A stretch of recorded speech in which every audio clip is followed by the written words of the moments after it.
Alright, so figure we do a question and answer video since we're here at Oshkosh 2023 Airventure. We got some questions on YouTube and some forums and various other sources. I've wrote them all down. We'll go ahead and do some quick answers. Howdy. So, Watashi Android says, can the wing be removed without damaging anything after it is installed? And he says it's a nice looking Cavalier. Thank you. The bubble canopy looks really nice on the Cavalier. I agree. I think David did a really good job with that. Yeah, it's a pretty unique Cavalier with the bubble canopy. Yeah. But as far as removing it, you'd have to cut some caulk and some stuff like that, and the wiring would have to be undone. And then the hardest part is basically have to disconnect the rudder cables and some push rods and things for the yokes. But it's not too terribly hard. You could do it without damaging things, though, for sure. It's not something you'd want to do very often. As you saw in our video, it kind of comes over and then goes together. The wing is a solid one-piece construction. Yeah, it's not like a folding wing or something. Yeah, right. Yeah. And as far as storage goes, you'd still need a long building. You wouldn't need a wide building, but yeah, it's possible, and you could do it without damaging things. I think that pretty well sums up that question. Thank you, Watashi Android, YouTube user Right. name. So somebody else asked, do I understand correctly that your wingtip houses a separate fuel cell? How many gallon capacity? Is it like a flexible bladder or a permanently attached structure? So they're just fiberglass tanks. Yeah. There's a baffle inside of the wing tank, but the fuel goes directly into what you see there. There is some exterior aerodynamics, if you will, but it's a fiberglass tank in there. With the lid, there's a door that goes over the filler cap, and that's really all it is. But it's 24 gallons total, 12 gallons aside. We figure it's 22 gallons useful. That's, yeah. That was the Cavalier 102.5 YouTube channel. So if you want to check out some more Cavalier content, go over to his channel, Cavalier 102.5 on YouTube. Oh yeah, sorry about that. So Ivan Hoyt said, Johnny, love how this thing is looking. Beautiful work. I agree. David Melby did a beautiful job on this we airplane. can't take that much credit for it. Yes. So I have a question regarding the covering. The original Cavaliers were fabric covered. This is as well. Yours looks so smooth. How did you manage that? We have a ton of questions for you since I'm looking to purchase one. Go for it. This Cavalier is fabric covered. There's a lot of plywood skin under a lot of it. So about a third of the way back on the wing, up and down, or further actually on the bottom, is plywood covered. There's a good amount on the fuselage. The turtle deck is all plywood skin with a fabric covering. Yeah, I'd have to check the plans if that's how it's supposed to be, or if David went with more plywood. But either way, it turned out really nice with the plywood. It's good and smooth and durable as well. It's nice and strong in the wing walk area and everything. So right. We're definitely happy with that. But yeah, I agree. It looks nice and smooth. He did a Dacron polyfiber. It's called polyfiber by Dacron, and then he did a Stewart Systems paint. Nobody that was involved is super happy with the Stewart System paint. It is good stuff. It's flexible. It flexes with the fabric well. But apparently it's really hard to apply. There's a few runs and things. That's okay though. It looks good. But I hope that answers your question, Ivan. Thanks for asking. So Enobio says, did David do the baffling? He did the whole cowling like that. So that's kind of his design. I think he took some cues from like the Lopresti cowling or the modern Piper cowling. As far as they're about 5-inch diameter round circles for the inlets. Yeah, the air inlets. It works super awesome. Yeah. I mean, if anything, the cylinder heads aren't cold or aren't hot enough. Yeah. They run at like 250 degrees in cruise. Yeah. Well, the one that we see. Yeah, So, we have one probe. yeah. We're kind of tempted to actually close up some of the Right. airflow outlets, and maybe put cow flaps in or something. Cow flaps would be the way to go. Yeah, because it actually, like he said, it runs a little too cool even in climb. Yeah. Now it is an 0200, so you have the oil tank. Oil bag. Yeah. Instead of and so there's no cooling on that. So your oil does run like 220, Yeah, but that's normal. 215, 220 for an 0200. But he did all the sheet work, all the metal sheet work baffling inside. Then we did the rubber baffling. We at least put more of it. I don't remember if we did all of it or not, but we did add a little bit of baffling to it that wasn't quite done. Riveted it on there and stuff, but no, it like he said, the baffling works great. And again, David did a great job. That's Owen on YouTube. So yeah, appreciate your comment, Owen. I believe Owen is the owner of Melby Cavalier 1.5. Yeah, Melby Cavalier 1.5 out in California. So thanks for asking, Owen. I think we have some more questions from you on here as well. Yeah, so John Becca says, who has the plan for the Cavalier series for well? So it's called Wooden Aircraft. If you look them up, Wooden Aircraft is who owns the plans now. We actually bought a set of plans from them because this airplane didn't actually come with plans. I think woodenaviation.com actually. Sorry, woodenaviation.com. Yeah, and there's the Cavalier Home Built group on Google Groups. And John, I think you might be on there at this point. You asked this question a while ago. I think I might have saw you on there. So if you are, it's good to see you on there. And thanks for commenting on the video and asking. And it's interesting that you're looking possibly for an airframe or an unfinished project. We're gonna possibly look at one here soon that's near Pontiac, Michigan. So more to come on that. Yeah, we're gonna probably do some filming of that and post it on the channel. But there's a feller in Pontiac, Michigan that might need some help finishing his Cavalier. His dad started it years ago, but we'll let you know soon. Right. So Cavalier 102.5 says, I hope the next video will show your plane from the outside. We did. Yes. If I didn't know better, we'd have different airplanes. So your stall speeds are approximately 30 miles per hour slower, and takeoff roll is considerably shorter. So the empty weight, you're asking, what is the empty weight? The empty weight is 976 pounds. Really, really light. Mm-hmm. This plane shocked me the first time I did a power off stall. I expected it to be mid 40s, maybe high 40s, and when it got down into the 30s and just kept going down, I mean, I think some of the stalls broke at like 28.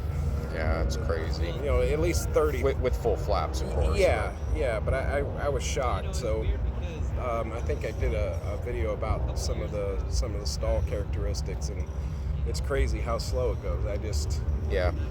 Not a really long wing. The cord is really deep, but as far as the climb rate goes, we actually in that video and in a lot of our testing had the prop set to a real coarse, real fine pitch for climb. I think it was 12 degrees. 12 or 14 degrees, somewhere in there. Yeah, I believe it was 14 degrees. Either way, 12 or 14 degrees of pitch.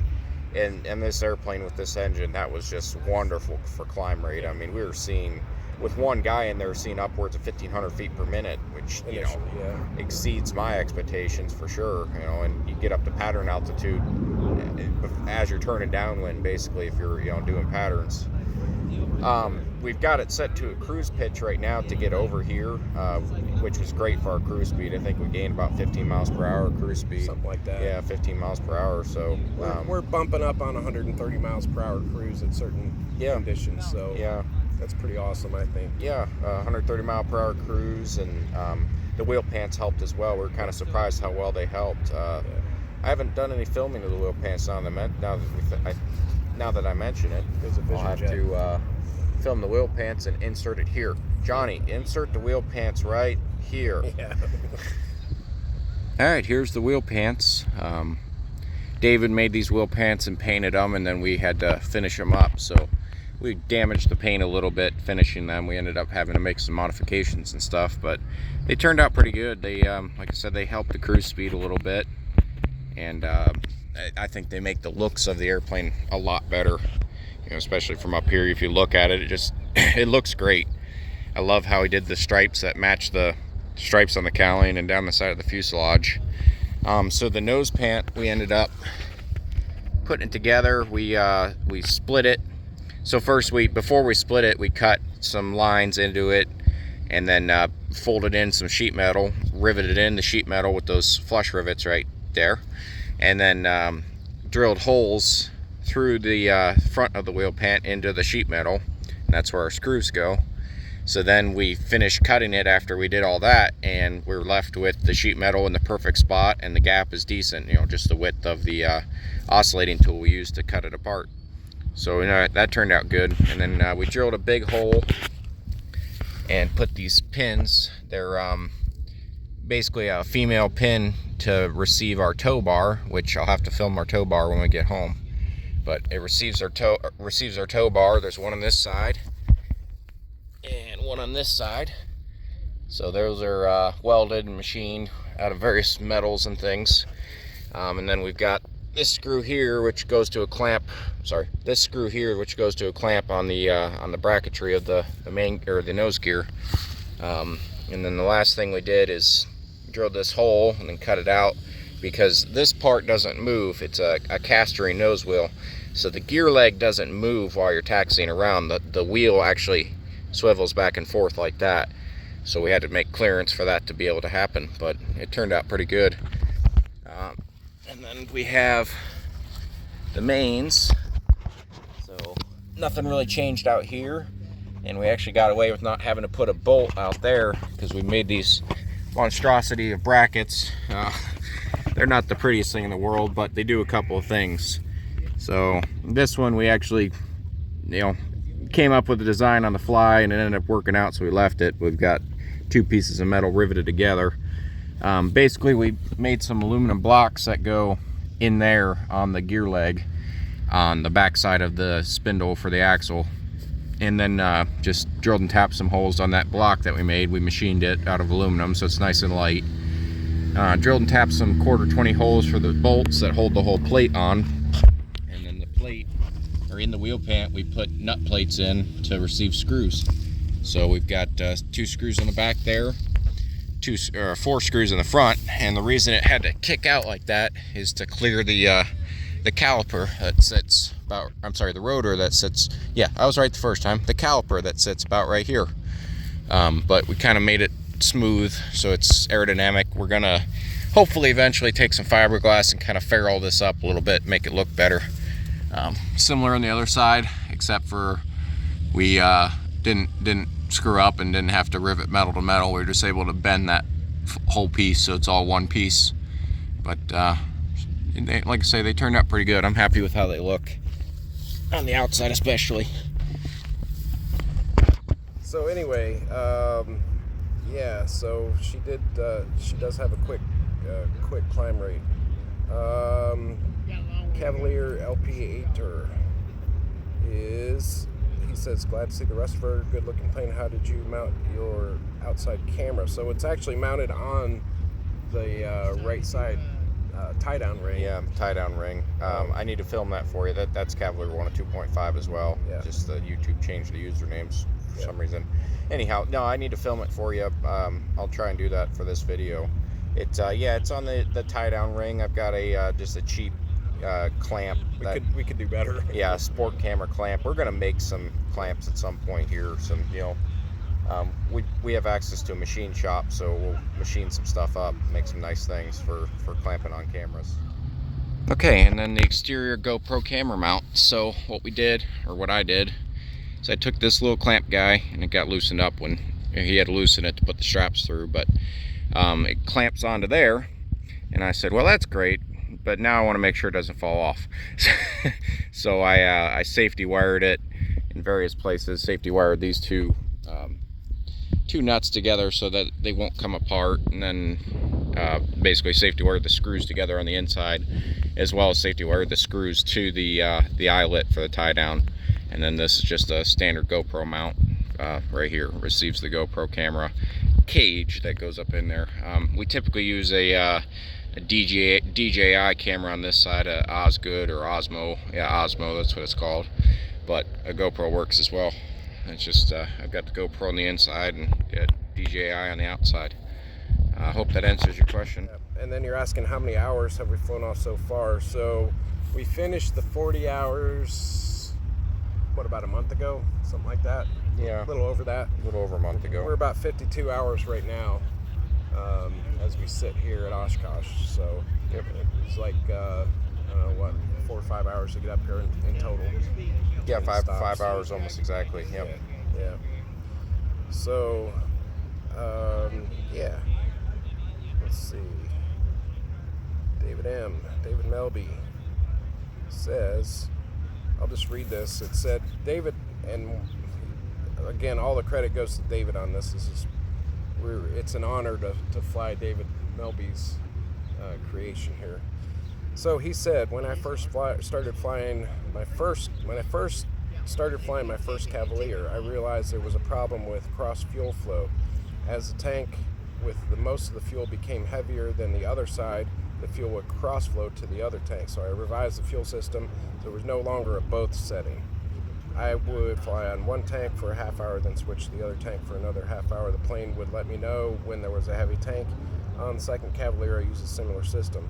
So that is exactly right. And we have both flown Cherokees forever, and that's what we're used to doing. So Yeah, it's not a switching big every deal. half hour. But yeah, she'll let you know when you have a heavy wing.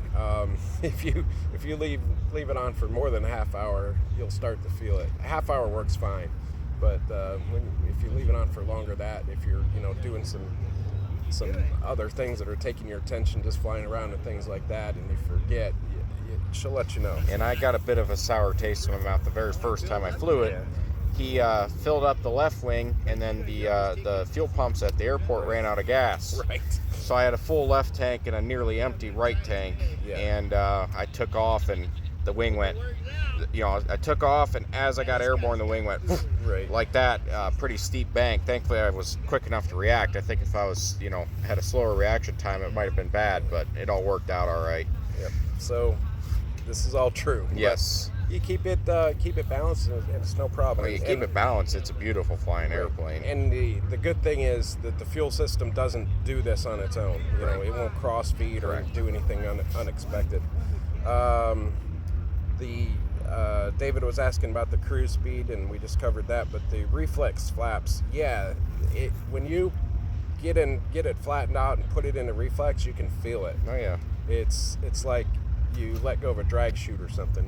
It like gets on step, and more people were asking about the Reflex flaps and how they work, mostly in person, and I wasn't sure, but I did some research, some reading on the Google forums, what was posted on there by Stu primarily, but basically what happens is because the flaps go up, the wing is creating less lift, and as you may or may not know, lift equals drag. So if you're reducing the lift slightly, you're reducing the drag, Right. and that's why it allows it to go a little bit faster. Right. But it works really well. I still haven't measured for those who asked. Somewhere around 4 to 6 degrees of reflex, but I need to measure it to verify that. Yeah, Stu said that he made an option for up to 12 degrees, and I'd love to explore that. Yeah. But we probably won't. So, let's see. I think that was all the questions we had right now. Well, hopefully this generated some more questions for you. Go ahead and leave them in the comments or email me. Whatever you want to do to get questions to me. But I appreciate you guys watching, and I'll try to film those couple of things and insert them into the video. Leave some questions and let me know if there's anything else you want to know. So thanks for watching, and have a great day. Yep, we'll see you.